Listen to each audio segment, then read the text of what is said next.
Hi.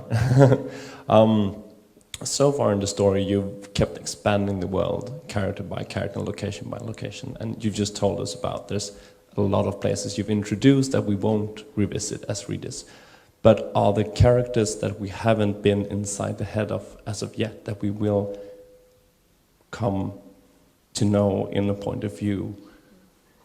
You may be, again, as vague as you want about this, but will we be exploring new characters that we haven't been inside the head of as of yet? My plan is no, except of course for the prologues and epilogues, where, as you know, you usually get into viewpoint of a different point of view character for one chapter.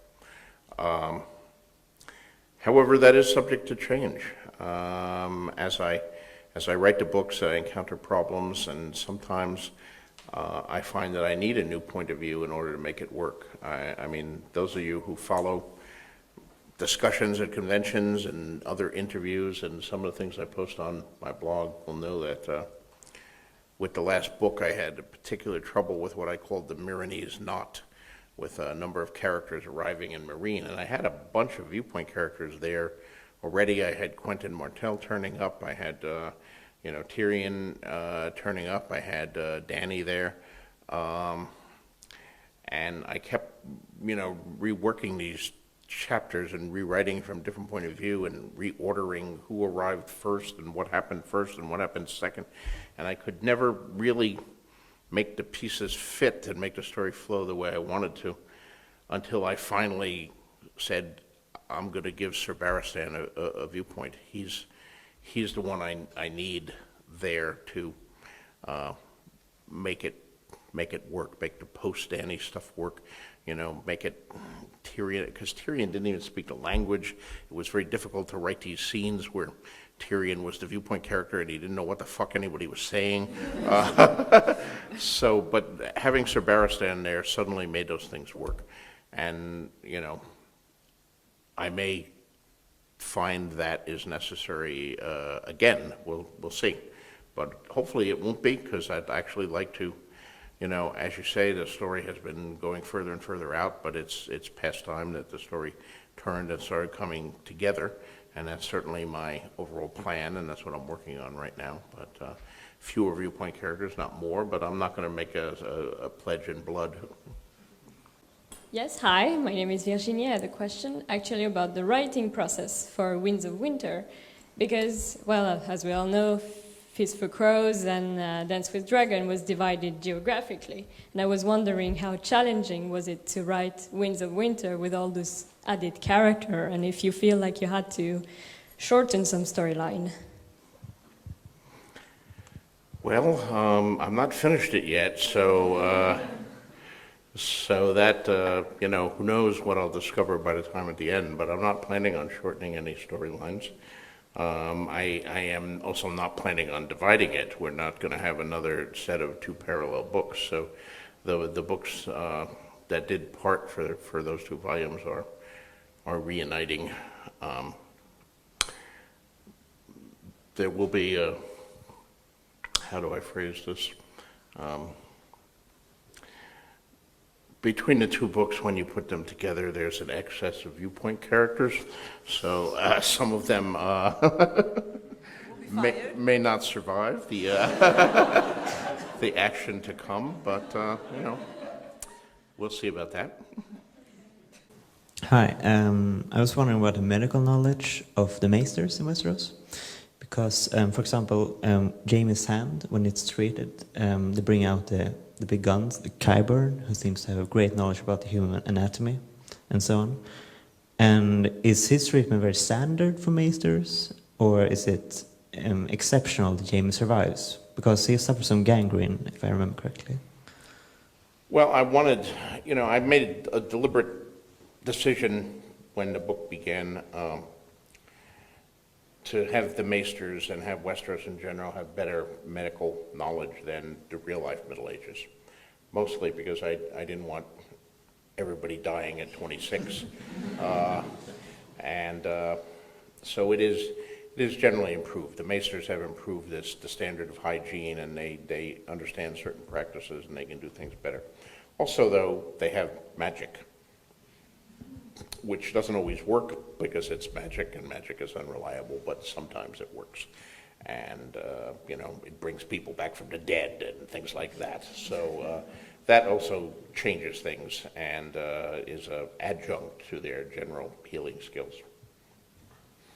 It's odd, though, that some of the things that they practiced in the Middle Ages, which were later rejected, like leeches and maggots, are coming back. Because it turns out that they knew more than we thought they did, and that, maggots actually can perform a function.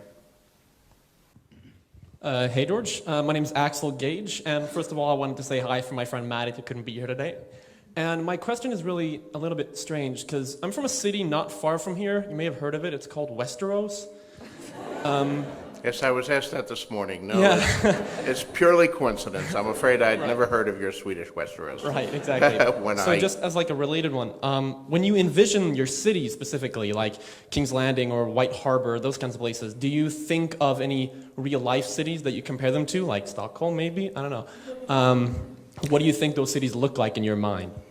Well, I've never actually been to Stockholm before this, so I couldn't really evoke that. To a large extent, these are based on, obviously not places I've been since I'm not a time traveler, but they're based on what I've read about actual medieval cities, medieval Paris, medieval London, primarily the ones that are most information is available in English. I wish I could read more of the medieval history of other countries, but sad to say, those books are seldom translated into English, and I have no other languages. Not even Dothraki and High Valyrian. Hello, my name is Martin. Appropriate, it seems. More of a history question than a Song of Ice and Fire question. You mentioned Charles XII and all the other Swedish kings, and if I recall correctly, you mentioned you have read Scandinavian history at college. Yes, just a general course, though. But you wrote a short story that was later published as The Siege, I think, about a critical event in Swedish history, forgotten mostly, about the fall of Sveaborg, the Gibraltar of the North. Right. If you could tell us something of why you wrote that and what the story entailed, because it's, I should guess most people in here not heard of Sveaborg. Yes, I wrote that my sophomore year of college at Northwestern University, so I was, 18 years old or something like that. I was taking a course in Scandinavian history, general survey course, and we were assigned to do a term paper. But in those days, I was taking courses in creative writing. I was trying to sell stories. I was sending out science fiction stories and stuff to magazines. Also writing non-science fiction stories and trying to sell those. And whenever I took a course, I would try to convince the professor to let me write a short story instead of a term paper.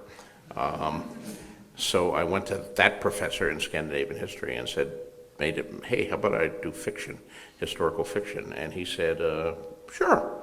So I wrote a story about the surrender of Sveaborg in the Russo-Swedish War of 1808, because it was a great historical mystery that I'd come across during a survey course, and I'd read Brunberg's poem about it, or the English translation thereof, and it seemed like a fascinating subject, and hey, I got an A on the paper, and that was pretty good. And 20 years later, I rewrote the story, and I added a time-traveling dwarf, and sold it to Omni, and got thousands of dollars. So, so it worked out pretty well. The original story had no time-traveling dwarf, however. Speaking, you took the Scandinavian history course in college, and was that just to fill credits, or does something about Scandinavia interested you? Here you are in Royal Army of Sweden. What interested me was the fact that I knew nothing about it. I don't know what kind of history you're taught here in Sweden, but as a kid in America growing up, at least back when I did in the 50s and 60s, you get American history, and then you get a course called Western Civilization. And it's like you get them over and over again, You start in grade school, and you get, British colonists, Jamestown, Plymouth Rock, American Revolution, George Washington, Andrew Jackson, here comes the Civil War, Abraham Lincoln, etc. And then you get in the next year, then you get the world history, you know, the Egyptians, and then the Greeks, and then the Romans, and Battle of Marathon, and memorizing the dates, and then you go forward, and you get the, you know, you get the Crusades and the Middle Ages, well, the Roman Empire and the Dark Ages and the Middle Ages, and all of that stuff, and you follow England mostly. And then you go on to like high school, and you get the same subjects, but just in more detail, you know. Then they tell you all the stuff they taught you in grade school is not actually true. You know, George Washington didn't chop down a cherry tree, and he wasn't standing up when they crossed the Trenton in the boat and all that stuff. So first you get the myths, and then you get a little more realistic. And then you reach college, and you get the same subjects taught over again. But in college, you also have electives where you can take, and history was my minor. So I said, I don't want to hear any more about the Romans or the Greeks or the Battle of Marathon or the Battle of Hastings. I know all that shit. I've been over it like 4 times already. What's the stuff about Scandinavian? I know nothing about them, you know. I saw the Vikings once, and that seems sort of interesting, so I'll study that. I also took courses in Chinese history and you know, other exotic courses that covered histories that I'd never previously studied, and of course I found it all fascinating.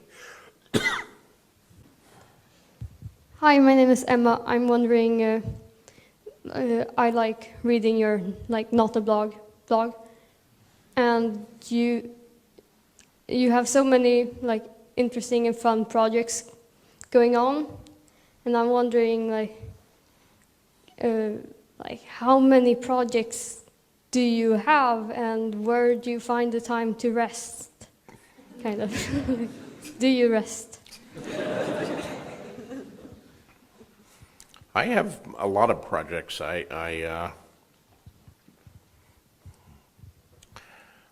Maybe too many projects. I don't know. Every time I announce a new one, I get angry fans who write, "Why are you doing something else? You should just be writing Winds of Winter." I have an overall deal with HBO, which means that they pay me vast sums of money to, entirely aside from the vast sums of money they're paying me for Game of Thrones, they pay me other vast sums of money to invent new shows for them. So I invent ideas, and sometimes they say, nah, we don't like that. But other times they say, oh, that's good.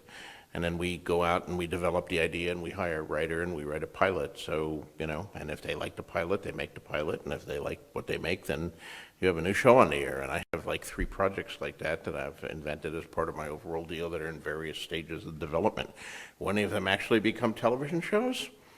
I got no clue. You know, it's a crapshoot. I mean, in the 1990s, I spent 5 years in development, working for Columbia Pictures and developing pilots for ABC and the Fox network, and I wrote some I thought were good scripts, good shows, but none of them ever went all the way. It's, you know, many pilots are made and things are done. I've got my Wildcard series, which I've been editing for, you know, decades now. It goes back longer than Ice and Fire. It's still ongoing. And other things come my way, you know, and they seem like fun, so I work on them. But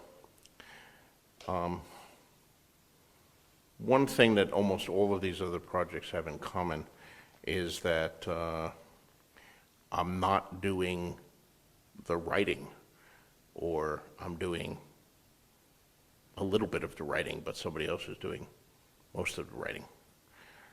They may be based on an old script that I wrote a long time ago. They may be based on a short story. For example, we are developing The Skin Trade, my novella that I published, I believe it was 1987, as a potential television series. I wrote the novella, but other people are writing the pilot script. And so if it goes forward, this is the same trick, of course, I use with Elio and Linda, is bring other people abroad and get them to do most of the work. And, you know, that works very well. Although I wound up, somehow you turned that on me, and I wound up doing a hell of a lot of the work anyway. We said notes. So,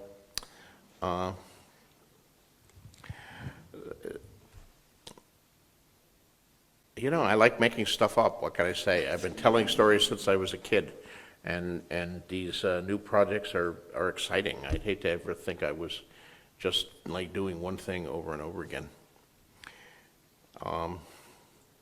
And, you know, I hope that some of you guys and some of the other readers out there enjoy the other projects as well as I know you love Westeros and you love Ice and Fire. And I do too, but I also love my other children. I realized they're not as popular. I hope I never arrive. I mean, I knew Frank Herbert a little. No, he wasn't a close friend or anything, but I met him a little in the last few years of his life. And Frank had actually kind of come to hate Dune by the end, because that was all anybody wanted from him. And he really wanted to write. He had other novels he wanted to write, other worlds and characters he wanted to create. And his publishers and his fans were just saying, oh, we don't care about that. Just give us another Dune novel. Okay, thanks for that one. Give us another Dune novel.